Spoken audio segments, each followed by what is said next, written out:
Perkenalkan, nama saya Aura Hiarsa Sabila dengan NIM B131240185. Di video kali ini, saya akan membuat video pembelajaran dengan materi membangun lingkungan organisasi yang positif dan produktif. Materi yang akan kita bahas pertama kali adalah pengertian. Lingkungan organisasi yang positif adalah suasana kerja di mana setiap individu merasa dihargai, didukung, dan memiliki kesempatan untuk berkembang. Di dalamnya terdapat komunikasi yang terbuka, hubungan kerja yang harmonis, serta rasa saling percaya antar anggota. Lingkungan seperti ini mampu menciptakan energi positif yang mendorong anggota untuk berkontribusi secara optimal. Contoh sederhananya dapat ditemukan dalam tim yang saling membantu tanpa diminta, atau rekan kerja yang memberi semangat ketika salah satu anggota mengalami kesulitan. Yang selanjutnya yaitu ada tujuan membangun lingkungan positif.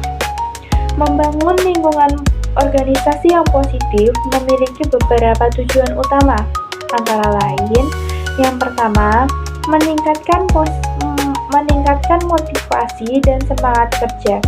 Anggota yang merasa nyaman akan lebih bersemangat dalam menyelesaikan tugasnya. Yang kedua, menciptakan suasana kerja yang harmonis. Hubungan baik antar anggota menumbuhkan kerjasama yang solid. Yang ketiga, mengurangi stres dan konflik. Lingkungan yang sehat membuat anggota lebih tenang dan fokus. Yang keempat, mendorong inovasi dan kreativitas.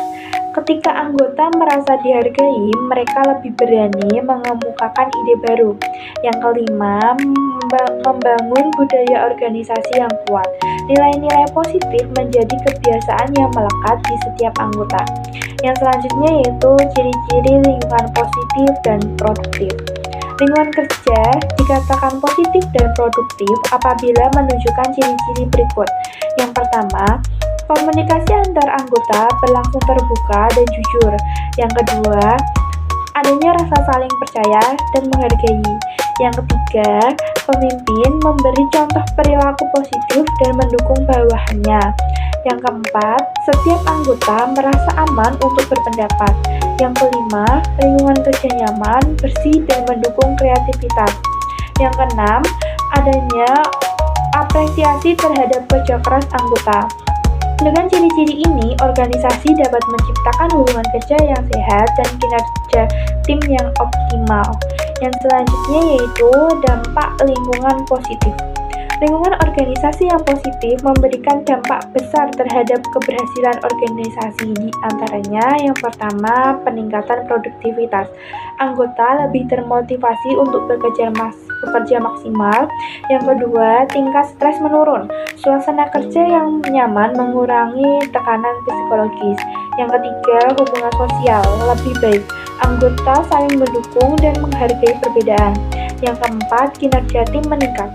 Kolaborasi berjalan lancar karena komunikasi terbuka. Yang kelima, kepuasan kerja meningkat. Anggota merasa bangga menjadi bagian dari organisasi. Yang selanjutnya yaitu penerapan pada individu. Setiap individu memiliki peran penting dalam menciptakan lingkungan organisasi yang positif. Beberapa cara yang bisa dilakukan antara lain, yang pertama, menunjukkan sikap ramah dan sopan terhadap rekan kerja. Yang kedua, mendengarkan pendapat orang lain tanpa menghakimi. Yang kedua, memberikan dukungan moral ketika rekan menghadapi kesulitan. Yang keempat, menghindari konflik kecil, gosip, dan perilaku negatif. Yang kelima, menjadi contoh dengan menunjukkan tanggung jawab dan etika kerja yang baik. Ketika setiap individu bersikap positif, suasana organisasi akan terasa lebih nyaman dan menyenangkan. Yang selanjutnya yaitu penerapan pada kelompok.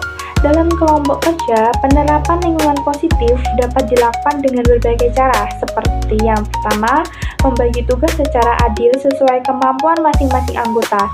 Yang kedua, melakukan diskusi rutin untuk menyampaikan ide atau saran.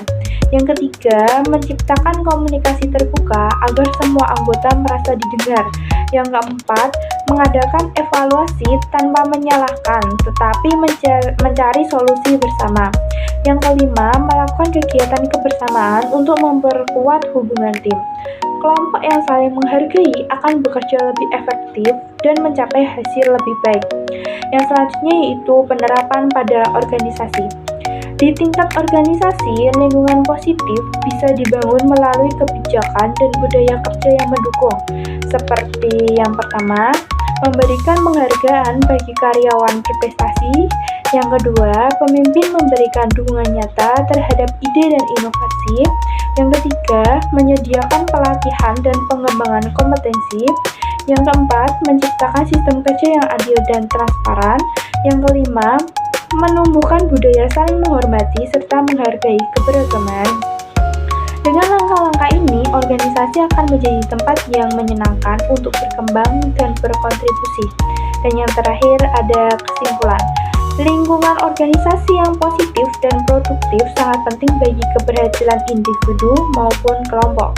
Ketika suasana kerja penuh dengan dukungan, komunikasi berjalan lancar, dan setiap anggota merasa dihargai, maka semangat dan produktivitas akan meningkat. Membangun lingkungan positif bisa dimulai dari hal kecil, seperti sikap terbuka, kerjasama, dan rasa saling menghormati. Dengan demikian, organisasi dapat tumbuh menjadi komunitas yang kuat, harmonis, dan berprestasi. Sekian penjelasan dari saya mengenai membangun lingkungan organisasi yang positif dan produktif.